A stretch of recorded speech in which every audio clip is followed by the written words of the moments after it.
What's going on, everybody? So today is season 28 launch day. If you guys are watching this when this comes out at 5 p.m. Pacific Standard Time, we're all going to be jumping into season 28. So today's video is going to be talking sort of the day one or potentially the first week, depending on how much you might play in that first day. It could be, the first day or the first few days for you all to give you guys an idea on what you should be prioritizing. Most of this is, you could say, pretty similar to the previous seasons because it's just the general Diablo 3 strategy. The level 1 to 70 process is a lot different, and the sets that you might want to prioritize might be different due to the buffs related to season 28. Not only that, but also the altar vastly changes kind of some priorities within the game. You might want to prioritize, maybe going for some bounties or maybe going for Reaper's Wraps for your altar requirements. But we're going to go over all the things that you might want to know for day 1 to day 2, especially if you guys have not looked and tested the PTR, because I've been on that for a couple hundred hours now, running through and testing a bunch of stuff. So we're going to get into it. All right. So if you guys want to check out a bunch of content from me, be sure to sub. If I forget anything or you might want to add something to this list, feel free to drop it in the comment section down below. We're going to leave timestamps here so you can skip to the parts that you may want.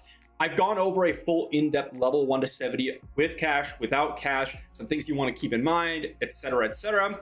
But with season 28, we're going to be having the altar here. And I actually have this pulled up here. And this altar, really, there's two things you want to keep in mind. These two right here. When we're going to level 1 to 70, we're going to want to pick up the Altar of Rights bonuses, the double kill streak, and the no item level requirement. These are the only two that you can pick up before level 70, and these are critical for your level 1 to 70 process. Now, obviously, you want to go ahead and get your follower weapon, you want to craft if you can craft, you want to, go for a cube, you want to keep your kill streaks up, all the normal stuff in Diablo 3. But specifically for season 28, the first thing you do when you get into the game is pick up the double kill streak. This is going to get your kill streak timer duration doubled and the reward bonus doubled. This is a massive XP and just generally quality of life feature, especially for those of you that might have trouble keeping up your kill streaks. Not only that, but when you hit level 18, or if you get lucky and get a gem hoarder goblin, congratulations, because at level 18 you can drop gems and you're going to need to get a flawless diamond for you to actually unlock the second one. So the common strategy for everyone is going to be getting to level 18, getting that flawless diamond, sacrificing it, and getting that no item level requirement for you to go ahead and craft level 70 gear and equip it immediately. Now, of course, challenge drift cash, we've talked about this a ton in all the different videos. I'm not going to really go into an in-depth guide. I would say for most players, just use your cash. Take your cash, use it immediately as soon as you start the game, and then you can immediately kind of cash in on your Altar of Rights and not have to worry about a lot of the crafting materials because you'll just get a bunch and you'll be able to craft level 70 gear very, very quickly. So generally speaking, if you guys are someone that would have not taken the cash, you probably already know that. If you're someone that's not sure, use the cash. That's how I would say and go with that one. All right. Now, with that being said, let's talk about getting our first set. We've gotten to level 70. What do we do? Now we're day 1. We've spent an hour leveling, let's say, for the average player because of the no level requirement. We hit level 70. How do we get our first set? So season 28 ended, or 27 rather, ended a couple days ago. So I can't actually show you guys the season journey for that season. But in season 28, the first way to get a set is really just to complete your seasonal journey chapters. All 4 of them will get you your first set. This is really, really critical for Demon Hunter. I recommend a lot of people, if you guys are interested in one of, if not the best T16 farming builds, especially in the early game, run a Demon Hunter. Every set is viable due to how the altar works and how it's boosting your damage, which again, we'll go over later on in this video.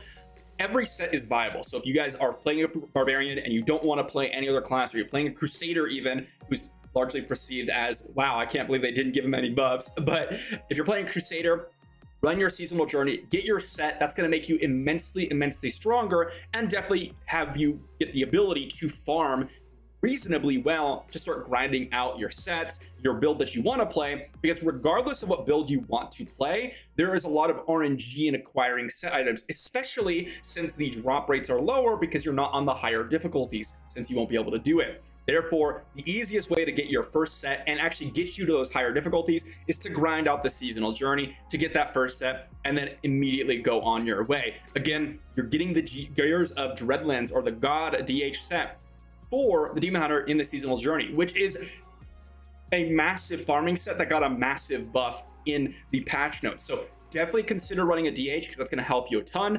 But now that we've gotten our set, we've done our seasonal journey, what's next? Well, if we're grinding up for our new set items, things like that, you need to figure out what difficulty we're going to be playing on. And a lot of people may have some trouble, especially if you're a hardcore player. You're going to want to make sure you know what you're getting into. But you can see here on this chart, you're going to find the advantages of each difficulty. I would highly recommend, if you can, at least do Torment 1, because that's when you're starting to get your set items and things like that. However, any above Torment 1 is always better. If you can do a higher Torment without reducing your speed a whole lot, this is going to be a good thing, right?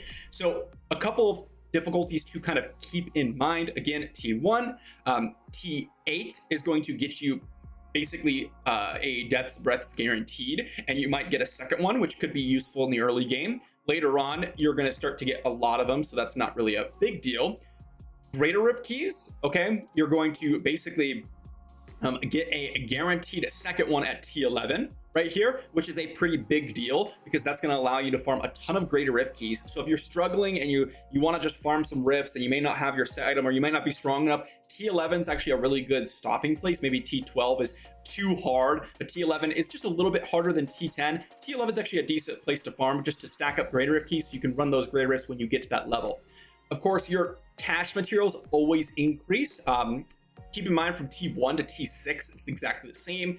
And then from T7 to T9, it's exactly the same. So running T7 versus T9, even though T9 is perceived, as harder and better XP, you'll probably just want to drop down to T7 because the experience related to running bounties is almost nothing. And the drops, it's not really that worthwhile. And you're getting your cash materials anyway. So just go for, T7. It's not really that big of a deal.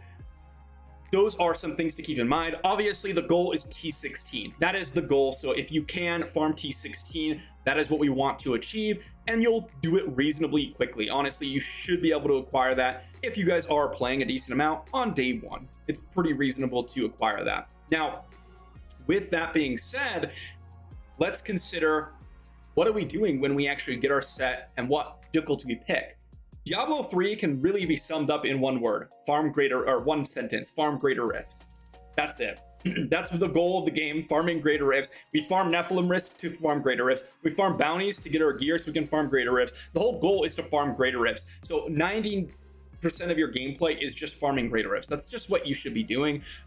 It's the whole point of the game, and that's where you're going to get your sets, and that's when you're going to start grinding your set that you prefer to play with. Or maybe you want to run a farming build and then you want to play a different build to push Greater Rifts. That's totally fine. You want to start out with farming very, very quick Greater Rifts, okay?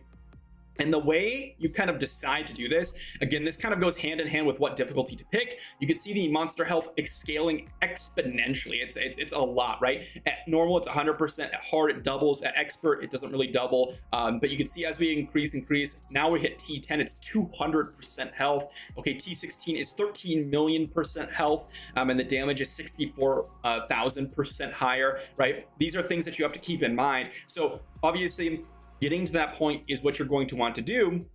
But if you can farm Greater Rifts in that 2-minute time span, I would recommend, if you can farm it in 2 minutes, that's a good difficulty to farm at, okay? Farming Greater Rifts, 2 minutes, that's where I would keep it. Speed farming Greater Rifts is way, way better because the reward scaling isn't enough to make up for the time loss. So keep that in mind when you're running through your Greater Rifts, okay? Now, a special notice to GR70.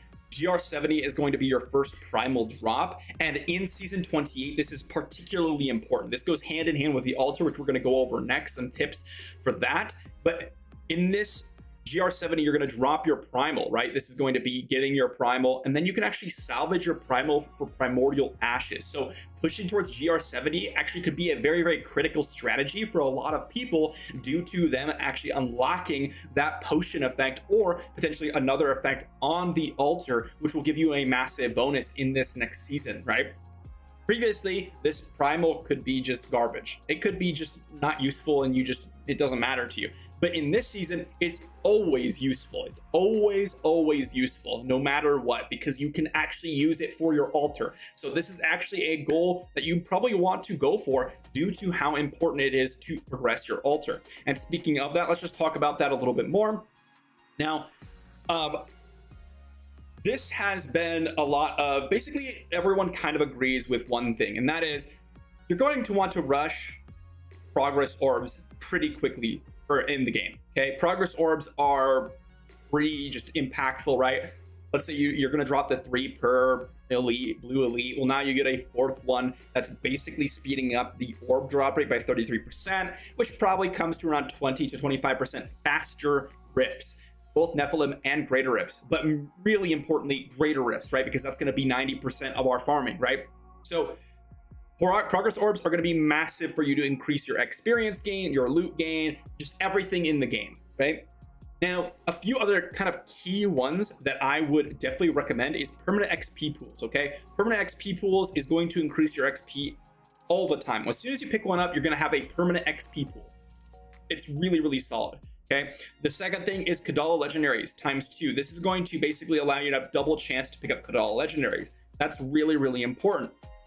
Other than that, there might be some other ones that you might want to pick up, like resource on crit for your build, auto pick and auto salvage, auto pick up DBs. If you guys are a little bit more, quality of life oriented, that's totally fine. Damage is always good. But in general, progress orbs is going to be kind of like the big kicker for this altar path.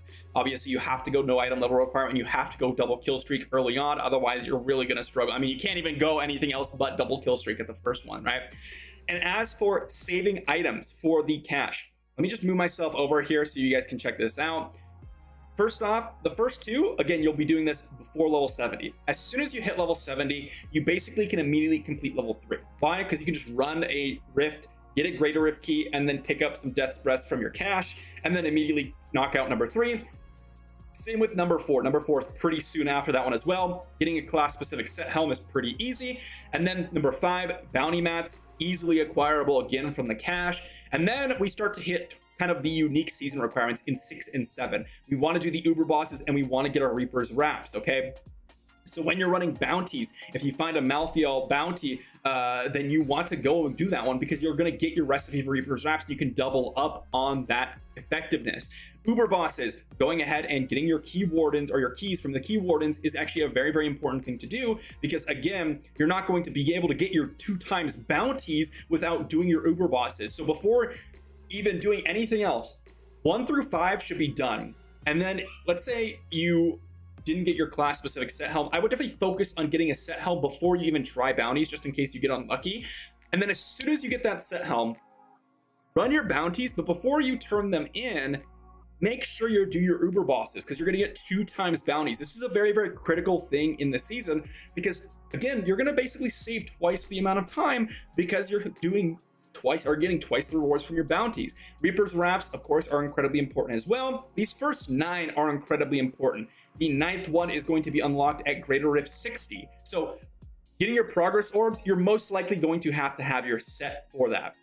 The rest of them, you're probably going to get your Ring of Royal Grandeur from 2x bounties. It's very likely to acquire that. Your 30 of each bounty mat, again, something that you can get from your 2x bounties. And then the only other one that is really, really difficult in this early one is, getting this Romulandi's gift or Ding Dong, right?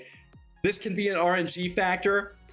It's not unlikely that you can acquire one. It's pretty likely, honestly, that you'll acquire one in this time period, right? If you're playing a lot, you're doing Greater Rift 60, you've already knocked that out, you've gotten your season journey done, all that stuff. It's pretty likely that Romulandi's isn't too far away, okay? But after that, that's when the game kind of starts slowing down, I would say, in terms of, okay, now we've done so many things in this first, I don't know, 5, 6, 7, 8, 9, whatever it is for you hours. And now we're moving towards the kind of regular grind of the season. Okay, there isn't really a ton of other nodes here from the altar that I would say are critically important, right? Damage is always good. Okay, that is always something that you're going to want to pick up. Auto pick and auto salvage is super nice. And then all this other damage, 20% damage here, that's going to be super nice. So kind of casually completing this as you go along, but this starts to end up, I think, later on in the week for a lot of casual players. You're going to find that, okay, this is a lot of information day one, so expect this to be maybe a couple to a few days for a lot of you who may just be playing maybe an hour, 2 hours a day, kind of casually. Expect this to be kind of a few days of tips. So that's pretty much it for the video, guys. Hopefully you enjoyed. Again, this is definitely going to be different for each player. For the hardcore players, this might not even be a full day's worth of grinding. For the casual players, this might not even be a full week of grinding. This might be 2 weeks of grinding. Who knows on what you kind of are capable of or how much you're playing. The point is, this is kind of a checklist for you to kind of go along while you're completing your first day. Get your level 70, get your first set, pick a difficulty that you can actually reasonably do, but make sure it's reasonable in that the rewards are matching, right? So if you want to do something and make it faster but get the same rewards, keep that in mind. Make sure you're farming greater rifts. GR70 is actually a really important one for this season due to the actual potion effects. You can see the potion offer 1 is 55 primordial ashes, which is what you get from salvaging 1 primal. And then of course your altar, make sure you're getting this in line while you're progressing throughout the game. So that's gonna be it, guys. Hopefully you enjoyed, and I'll see you all in game, and I'll see you all tomorrow. Be sure to sub for all the much more Diablo 3 content coming in the next week, and I'll see you then.